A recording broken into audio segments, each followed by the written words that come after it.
Quels sont les projets de l'UPR pour l'année 2025? Ah, les projets de l'UPR pour l'année 2025. Il y a des projets, j'allais dire, endogènes et des projets exogènes. Endogènes, je veux dire par là, c'est sur la vie du mouvement. Donc notre projet, c'est de poursuivre l'existence, c'est-à-dire que nous avons commencé depuis maintenant de nombreux mois, on a reconstitué tout un appareil militant, tout un appareil organisationnel à travers la France.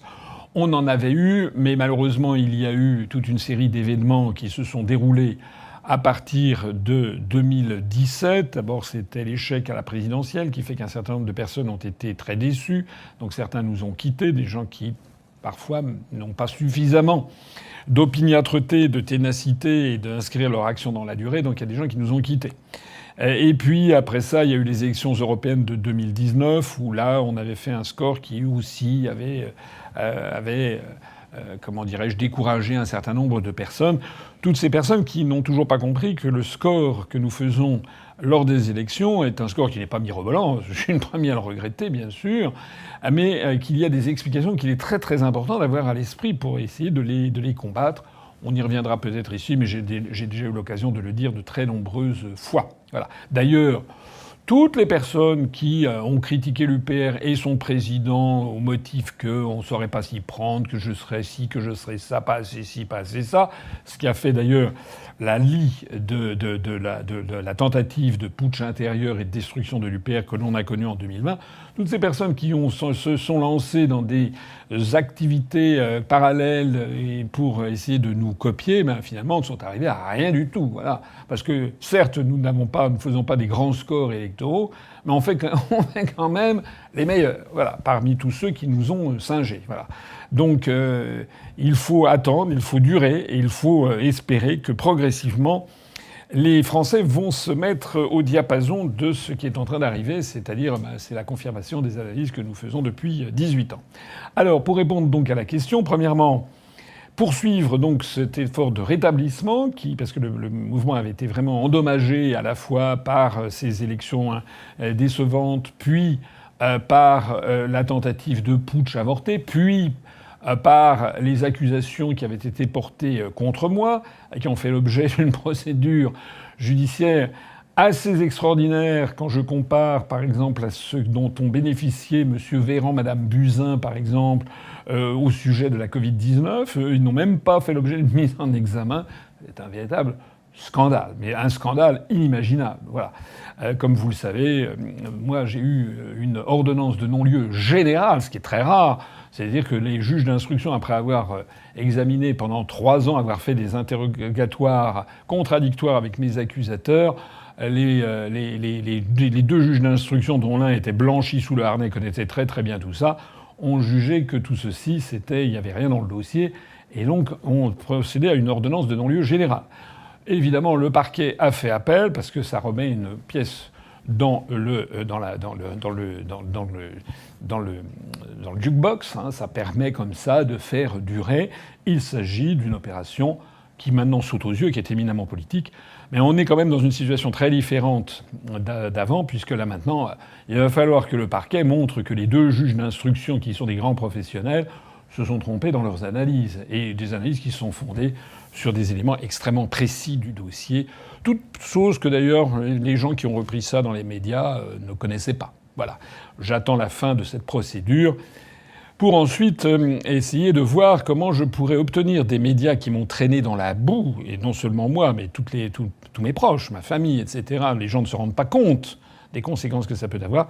J'attends la conclusion de ça pour ensuite voir comment on pourra expliquer aux Français ce qui s'est passé en définitive. Alors, avec tout ça, on avait donc un appareil politique, un appareil qui avait quand même été endommagé. Et donc, depuis maintenant de nombreux mois, ça fait plus d'1 an et demi, eh bien, nous avons Norbert Chetaille qui, avec moi, avec mon concours, avec le concours des membres du bureau politique, a progressivement rétabli. Nous avons on a conservé un certain nombre de délégués départementaux qui souhaitaient rester délégués départementaux. On en a également fait venir de nouveaux avec un souci constant qui est toujours d'essayer de favoriser d'abord et avant tout la compétence et la motivation. C'est quand même voilà la fiabilité, ça c'est très important d'avoir des responsables qui soient des responsables fiables, qui ne soient pas des gens un petit peu écervelés qui se prêtent à tous les excès. On doit avoir le mouvement politique que j'ai créé est un mouvement qui a vocation à diriger le pays, et donc on ne doit pas avoir des gens qui s'emparent de tout ce qui traîne pour faire des scandales continuels. Non, c'est pas ça. Nous, on est un mouvement politique qui vise à être très sérieux, et d'ailleurs on l'est.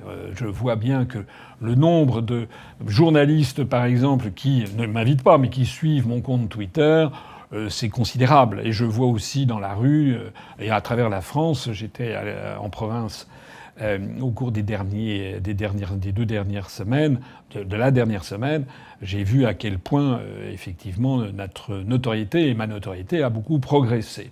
Alors donc, la première chose, c'est d'avoir des responsables qui sont des responsables ayant du courage, une bonne compréhension de la situation et qui connaissent très bien les analyses de l'UPR et puis les propositions, puisque je rappelle qu'on a tout un programme de l'UPR, sur lequel on va d'ailleurs insister dans les semaines qui viennent, puisque beaucoup de gens ne le connaissent pas, semble-t-il. Et puis également des gens qui ont un peu des talents d'organisation et qui apprécient de passer du temps à organiser des réunions mensuelles. Voilà. Alors, il faut savoir que grâce notamment à Norbert Schetaille, grâce à vous, grâce à tous les adhérents de l'UPR, on a trouvé des nouveaux talents, avec non seulement donc les qualités que je disais, mais aussi, si possible, d'avoir des gens jeunes, et puis avoir aussi des personnes, enfin des femmes, parce qu'on n'avait pas assez de femmes, mais ça n'est pas si facile que ça, parce que en politique, les femmes sont souvent statistiquement, il y a statistiquement moins de femmes qui veulent prendre des responsabilités. C'est d'ailleurs pour ça qu'il y a eu des lois de discrimination positive en faveur des femmes, parce que tous les partis politiques étaient confrontés à cette question. Donc on essaye de féminiser un petit peu les délégués départementaux, de viser un objectif de parité, même si nous en sommes encore assez loin, également de faire baisser la moyenne d'âge, et puis évidemment d'avoir aussi des personnes représentatives de la France, de ses différentes composantes, à la fois que ce soit en termes d'origine sociale, d'origine ethnique. On a des Français d'origine immigrée qui sont, quelques-uns sont délégués départementaux, et puis aussi des gens qui ont des horizons professionnels extrêmement différents. Alors on doit être à peu près à 70 ou 75 départements qui ont été entièrement remontés.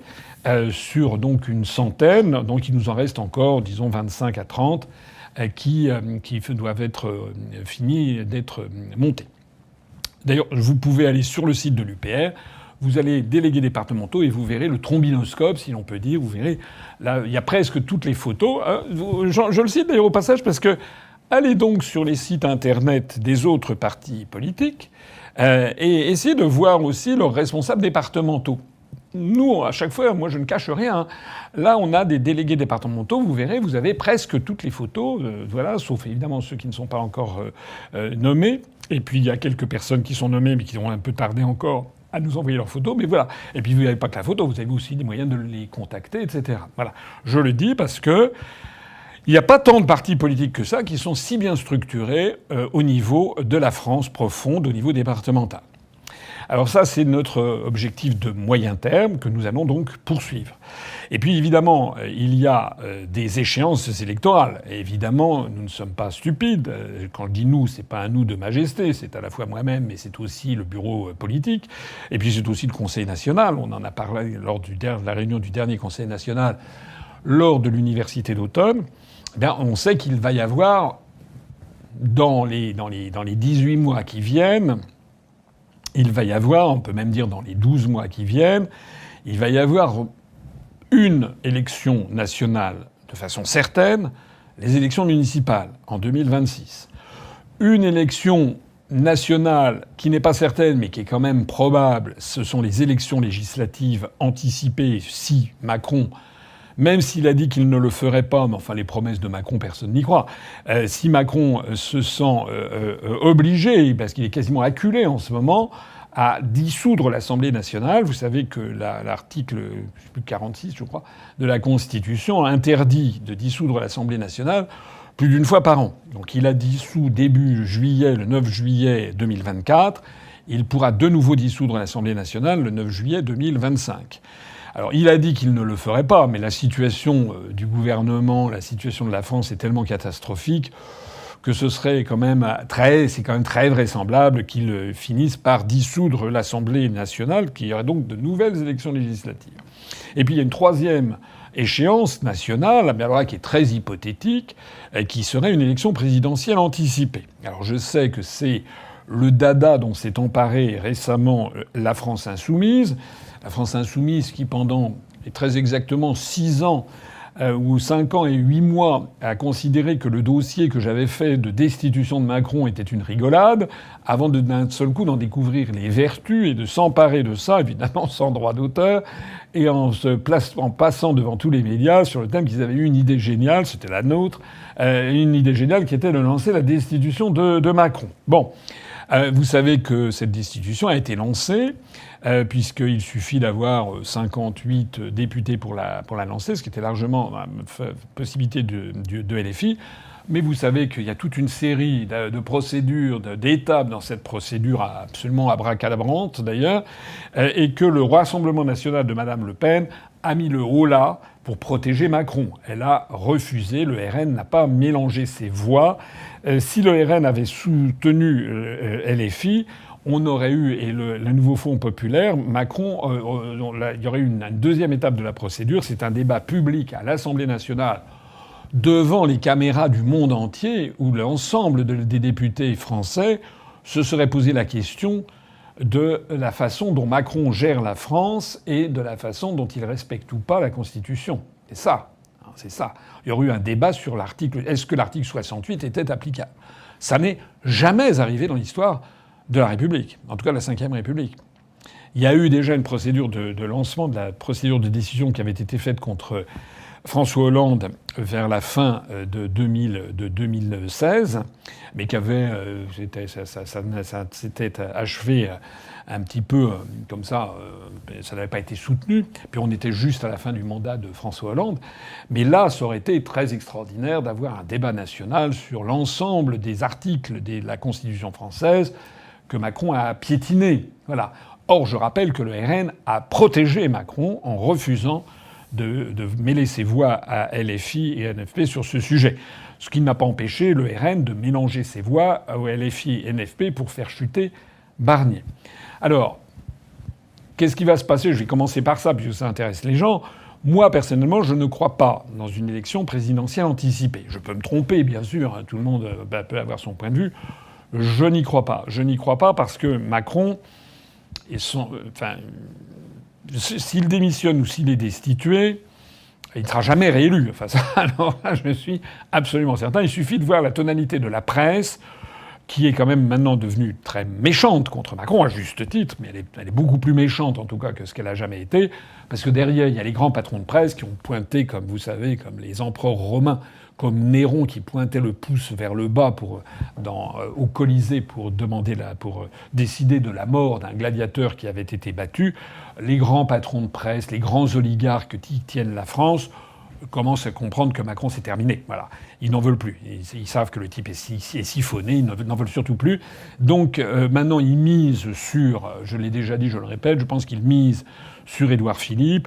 Et comme Édouard Philippe est très difficile à faire élire, je pense qu'ils misent sur la promotion outrancière soit de Madame Le Pen, soit de Bardella, pour que de toute façon, au deuxième tour en 2027, face à Madame Le Pen ou face à Bardella, eh bien, le principe des castors réagissant comme à l'accoutumée, eh bien, on fasse élire Édouard Philippe. Je le dis, je prends ici l'opinion publique à témoin, il faut absolument sortir de ce système. Enfin, ça fait 18 ans que je le dis. Voilà. Il faut absolument sortir de ce système. Il faut donc arrêter de croire que les médias vous présentent des opposants qui sont des vrais opposants. Tout ça, ce sont des faux opposants qui sont présentés justement pour faire élire ceux que les grands milliardaires ont décidé de mettre à la tête de la France.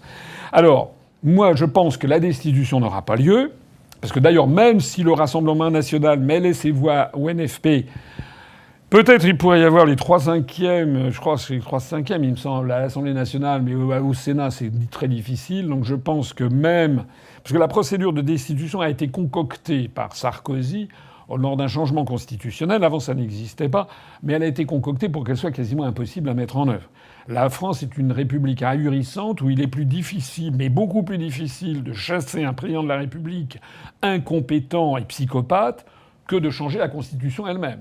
La Constitution elle-même, il suffit de rassembler les députés et les sénateurs une seule fois à Versailles en congrès, 3/5e, et c'est bon, hop, emballé, pesé. Voilà. Donc ça veut dire qu'il y a quand même un petit problème dans le fonctionnement de la Constitution.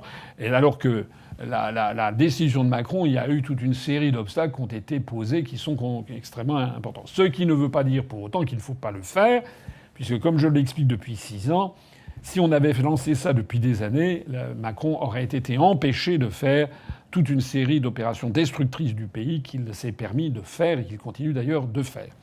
Je ne pense donc pas que la destitution, qu'elle soit relancée ou pas, aboutira à son terme. Elle pourra, si elle est relancée, affaiblir encore Macron. Reste la démission. Je ne crois pas à la démission parce que Macron sait que s'il démissionne, son immunité judiciaire s'effondre. Et je pense que là, il aura à faire face à énormément de procès qui lui seront faits contre lui sur toute une série de sujets, notamment, et ce ne sera pas les moindres, sur l'affaire de la Covid-19, mais sur bien d'autres. Et donc je pense que pour Macron, évidemment, il n'a pas envie d'avoir ça le plus vite possible. Je pense d'ailleurs assez volontiers que lorsqu'il quittera l'Élysée, il prendra la poudre des scampettes et il ira certainement aller s'installer aux États-Unis dans un fonds comme le fonds Carlyle, qui récupère comme ça les traîtres à la nation. C'est comme par exemple John Major, l'ancien Premier ministre britannique, qui travaille pour le fonds Carlyle aux États-Unis, ce fonds d'investissement qui gère les fonds à la fois de la famille Bush, George H. Bush et George W. Bush, les deux présidents Bush, la famille du Texas, la famille Buisson en fait, en français. Bush, ça veut dire buisson. Mais ce fonds d'investissement gère aussi les fonds de la famille Ben Laden d'Arabie Saoudite. Je le rappelle pour ceux qui auraient des naïvetés encore et qui croiraient que Oussama Ben Laden était un grand opposant des États-Unis d'Amérique. Et vous savez que dans ce fonds Carlyle, ils ont récupéré John Major, celui qui avait donc assassiné politiquement Margaret Thatcher, parce que les européistes avaient absolument besoin de liquider Margaret Thatcher pour avancer dans le projet de constitution européenne. Et donc il coule une retraite heureuse dans le fonds Carlyle. Et puis dans le fonds Carlyle, vous avez également un des directeurs qui s'appelle Olivier Sarkozy, qui est l'un des demi-frères de Nicolas Sarkozy. Moi, je verrais bien Macron partir là-bas. Alors certains lui prêtent d'autres ambitions. Certains disent qu'il voudrait être président de l'Europe, mais je pense que personne n'en veut en Europe. Certains disent qu'il voudrait être président de la FIFA, donc la Fédération internationale de foot. J'y crois. Bon, enfin bref. Tout ça donc pour dire que, à mon avis... Sauf, il y a une chose qui pourrait amener peut-être Macron à démissionner, c'est s'il y avait vraiment une catastrophe économique et financière de toute première magnitude. Voilà. Et si les marchés financiers mettaient la pression maximale sur le départ de Macron, avec une orchestration médiatique. Voilà. Et peut-être aussi, si la nouvelle équipe dirigeante américaine, à commencer par Donald Trump, imposait à Macron de dégager. Voilà. Mais pour l'instant, je pense que tout ceci est quand même... La probabilité est relativement faible. Voilà, donc les échéances électorales. Alors nous, face à ça, on réfléchit bien sûr. S'agissant des élections municipales en 2016, je l'ai déjà dit, je m'adresse ici à toutes les personnes qui m'écoutent. Nous, c'est pas facile pour un parti comme le nôtre de se présenter dans des grandes villes. Voilà, parce que dans les grandes villes, les gens attendent des étiquettes politiques. Or, notre étiquette politique de l'UPR, nous sommes connus comme étant, par les gens qui nous connaissent déjà, il faut que les gens nous connaissent, mais nous sommes connus comme étant le parti du Frexit, qui depuis 18 ans demande la sortie de l'Union européenne, de l'euro et de l'OTAN, qui pose les problèmes les plus fondamentaux, la souveraineté nationale, l'indépendance nationale, que ce soit le peuple français qui décide de son destin collectif. Et évidemment, ce sont des sujets qui s'accommodent pas très bien, c'est le moins que l'on puisse dire, d'élections municipales, où on va parler notamment de la propreté des trottoirs, des crèches, etc. Et en plus de ça, dans les grandes villes, tout ça est trusté par les grands partis politiques. En revanche, et j'ai déjà eu l'occasion de le dire et je le dis ici, que toutes celles et tous ceux qui m'écoutent, qui sont à l'UPR ou qui sont sympathisants de l'UPR, eh bien, je leur suggère éventuellement de réfléchir, on a encore plus d'un an, un an et 3 mois pour ça, de réfléchir à créer une liste ou à s'inscrire dans une liste d'intérêt local, soit en annonçant qu'ils sont membres de l'UPR, soit en ne l'annonçant pas, parce qu'il y a beaucoup de villages en France, beaucoup en fait, ou un village type avec, mettons, 600-700 habitants, où il y a en fait qu'une seule liste. Et là-dedans, vous avez des gens qui sont souvent de différents partis politiques, ou du moins, même s'ils ne sont pas adhérents, qui ont différentes opinions politiques. Moi, je vois dans mon petit village de la Nièvre, dans la liste municipale, il n'y avait qu'une seule liste, il y avait des gens de gauche, des gens de droite, etc., etc. Donc là, dans ce genre de situation, eh bien, je suggère à ceux qui le souhaitent de voir s'ils ne peuvent pas s'investir, parce que avoir des adhérents de l'UPR ou des sympathisants de l'UPR dans le maximum de conseils municipaux, c'est très intéressant, non seulement pour la recherche des parrainages pour l'élection présidentielle, même si non pas seul le maire a un pouvoir de parrainage, mais plus généralement pour développer l'idée, parce que lors des conseils municipaux, même dans les petits villages, ça permet de porter les analyses de l'UPR, et Dieu sait si les gens qui nous découvrent et qui font l'effort intellectuel d'écouter ce que l'on dit sont très souvent convaincus assez vite de la justesse de ce que nous disons. Voilà. Il est aussi possible qu'un certain nombre d'entre vous, nous avons, parmi les membres de l'UPR, nous avons des maires. Je pense à Noël Tordeux, que j'ai déjà cité, qui est maire d'un petit village dans l'Aisne, et qui est d'ailleurs notre délégué départemental de l'UPR dans l'Aisne. On peut très bien avoir des adhérents de l'UPR qui se présenteront en étant tête de liste dans un village. On aura l'occasion de vous en reparler, mais les gens qui m'écoutent peuvent déjà y réfléchir, et si ça les intéresse, nous faire passer leur candidature, nous demander un petit peu ce qu'on en pense et quels sont les conseils qu'on peut leur donner. On leur fera le meilleur accueil. Ça sera notamment Norbert Chetaille qui leur répondra. Alors ça, c'est pour les élections municipales qui, elles, sont certaines. Les élections législatives, qui, elles, ne sont pas certaines, il pourrait y en avoir au mois de juillet.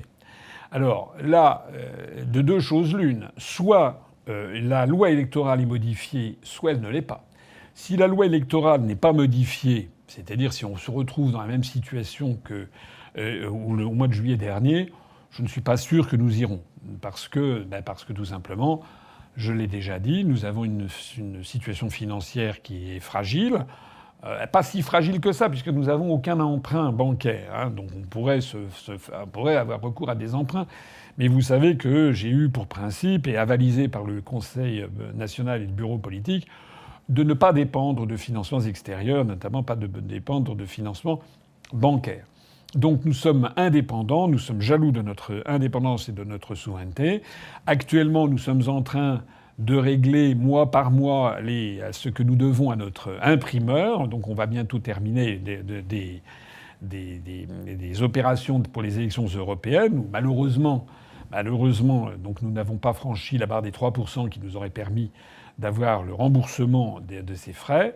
On aura fini de rembourser, je pense, au mois de février ou de mars, je ne me rappelle plus exactement. Donc, si d'aventure il y a des élections législatives au mois de juillet, avec l'actuel scrutin uninominal majoritaire à 2 tours, je ne suis pas sûr que nous irons, parce qu'on n'aura pas forcément les moyens financiers, et puis de toute façon, on est blacklisté dans les médias.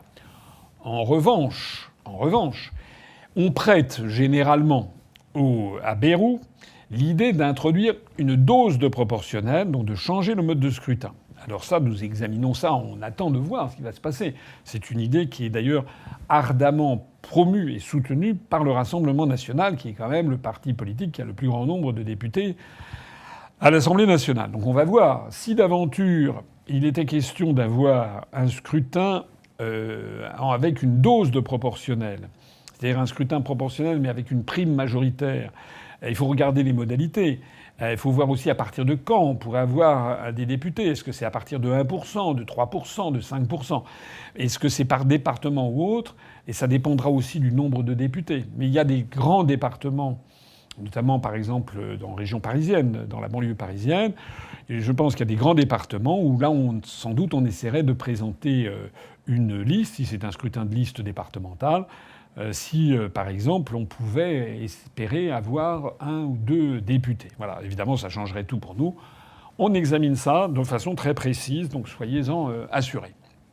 Alors, le troisième point, c'est l'élection présidentielle. Je vous ai dit que personnellement, je ne pense pas qu'il y aura une élection présidentielle à terme rapproché, mais évidemment, il faut l'avoir à l'esprit. Évidemment, nous sommes tout à fait vigilants sur le fait qu'il faut avoir, pour pouvoir se présenter à l'élection présidentielle, il faut avoir les parrainages. Je rappelle quand même que nous avons obtenu 584 ou 587, je ne sais jamais, parrainages en 2017. Donc on les a eus. Donc nous ne sommes pas nés de la dernière pluie. Voilà. C'est quelque chose, ça nécessite une organisation, ça nécessite une présence de terrain depuis longtemps, etc. Ça nécessite toute une organisation que nous avons. Je rappelle que malheureusement, en 2022, nous n'avons pas réussi à avoir les parrainages. On en a eu 293 pour deux raisons essentielles. D'abord, la première, c'est que nous avons eu des petits copains des souverainistes qui ont appelé, qui ont envoyé des lettres diffamatoires à mon encontre, en reprenant d'ailleurs les articles sur la prétendue affaire qu'on me reprochait, tirés du journal Libération, qui a été envoyé moyennant 52 000 euros, parce que j'ai quand même mes sources d'information, mais on en reparlera de tout ça, qui a été envoyé à tous les maires de France, y compris d'outre-mer, pour dissuader les gens de m'apporter leur parrainage. C'est ça qui s'est passé. Hein. Et c'est le milieu souverainiste, voilà, qui a fait ça. Il y a des gens qui ont mis 52 000 euros. Hein. Faut quand même le savoir. J'aurai l'occasion de revenir là-dessus. Et par ailleurs, on a eu aussi, sans compter un ancien candidat à l'élection présidentielle qui a appelé minutieusement chacun de ses parrains pour dire qu'il fallait surtout pas me parrainer.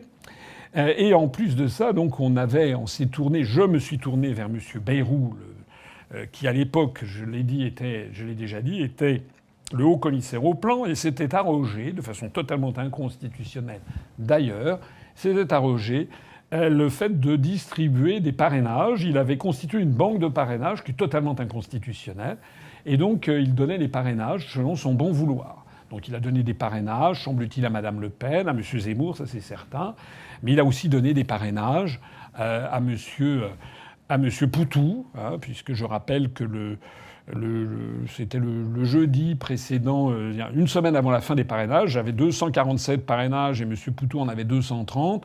Et j'ai été en contact avec l'entourage de M. Bayrou, que j'avais eu personnellement au téléphone d'ailleurs par ailleurs, en disant que nous, là, on risquait de ne pas dépasser les 300 et qu'il nous fallait donc avoir un petit coup de pouce. Voilà. Donc j'avais expliqué ça à l'un de ses proches. J'ai d'ailleurs gardé le SMS. En expliquant que voilà qu'il fallait me donner des parrainages. Sinon, avais-je écrit, sinon, eh bien, il n'y aurait aucun candidat qui proposerait, lors du débat de l'élection présidentielle, de sortir de l'Union européenne, de l'euro et de l'OTAN.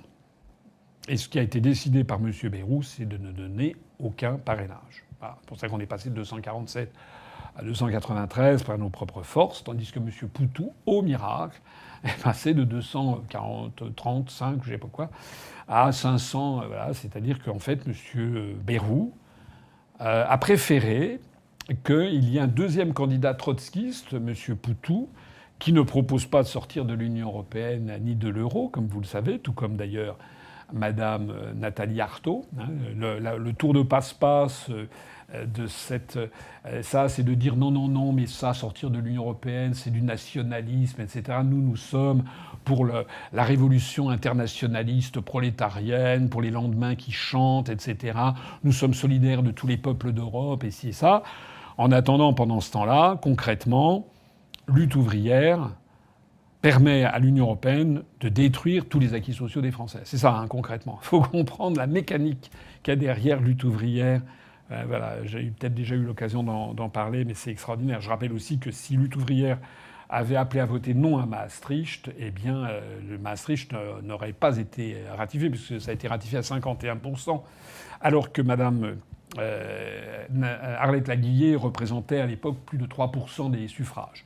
Or, lutte ouvrière, au lieu d'appeler à voter non à cette Europe du fric, de la mainmise des grands fonds de pension américains, du capitalisme financier, la fin d'une monnaie nationale, etc., etc., la libre circulation des mouvements de capitaux, normalement, lutte ouvrière aurait dû être le premier parti politique à dire non.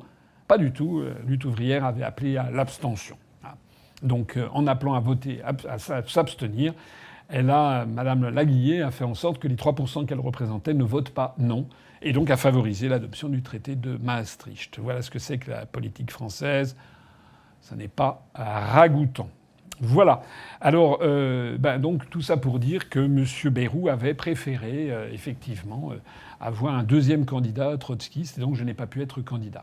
Alors tout ça, évidemment, nous a fait réfléchir. Entre-temps, nous avons beaucoup progressé dans l'opinion publique, et nous serons évidemment très très vigilants à la suite des événements.